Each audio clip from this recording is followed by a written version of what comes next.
Children that have never lived with both parents must live experience with the other parent. In a court of law, there are two sides to a story, but in most homes, there is one side to a story.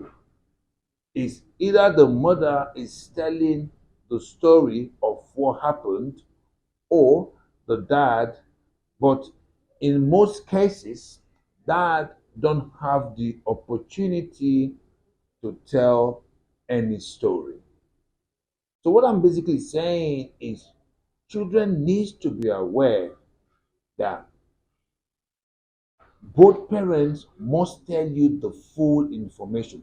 You can't take one information from your dad only or take the other information from your mom only about what happened while you are not with both parents. So, in other words, please, children should listen to their parents, both parents, before they make judgments. Most children just make judgments from one parent and then conclude on the other because the other might not have the opportunity to express his or her opinions to what happened while they didn't raise you together. And I said, most cases, women have more opportunity to raise the children because women are upfront with that issue. So, what's your take on this? It's sad, but that's the reality of life. But the truth of the matter is, um, eventually, children will always want to. It's someone raised by a single parent, a child who's raised by a single parent, will always want to desire to, you know, hear or be with the other parent that he or she has not seen. It's always good for for the child to for the mo- you know to be honest, I think it's just being selfish. Wow. It's just being selfish, which is not fair on the kids. I think co-parenting should be the best way, but if it's not happening, there's no need, telling lies or something negative about the other person. Thank you. It's for the sake of the child. Let's leave sentiment alone. Let's leave selfishness Alone alone. and We focus focus on the on the child, child. and God helping, the child comes to be, level-headed and want to say, okay, I've heard from your own side. Let me hear from my own, from the other side. Thank you. Because it helps the child to be balanced. Because in the end, one way or the other, the child is being damaged. Not If with, not one way or the other. The child is definitely going to get damaged because why? If the child don't have the opportunity to gather information from both parents, he or she is damaged.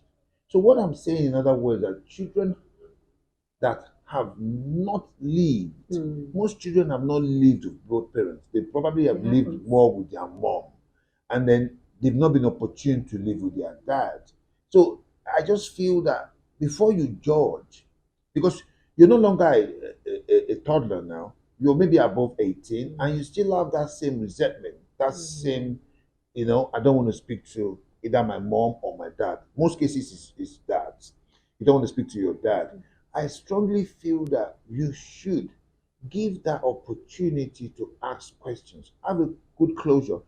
Listen. That's why I said earlier that in court, the law have two sides to the story. There's always two sides to the story in court. You can't go to court and the judgment is passed while the other person is not there. They must listen and hear both parties out. But in relationship, in this case, it's never like that. It's always most cases is almost coming from one parent. But in real life, most the ones I've heard and I've seen, eventually the kids always want to get to the other side, to hear from the other side. In most cases, except the person lies and the person is dead. Most cases, We have cases like that. the kids, they're always eager to say, "Ah, why did this happen?" They always do. But when that does not happen, though, I guess whoever that is listening to this podcast by the time you're adult enough, I think you should always have a balance. So in every story, there are always two sides to a story. Yes. There's In- this truth, there's God there, and there's you talking. Thank you. So Because in your real life story, in you as a child, in your Mhm. story, there's always two sides to the story. mhm, And these children must still experience it because you're still going to go and get a partner, you're still going to go and get married, and you're still going to experience everything your parents have experienced. yeah, And most cases, it's too late because when you finally realize what must have happened, either you've lost your mom or you lost your dad. And then you're going to live in that regret, thinking, oh, I should have given that opportunity for him or her to explain Mm, what must have happened, mm, why he or she has been absent Yeah. from your life. So the bottom line is, please, you need to not judge just one parent. You need to hear from both parents to know exactly what happened in your life. Word. Remember, there are two sides to a story, and also remember that there is the truth, God, and then the other person talking. Word. Word. Word.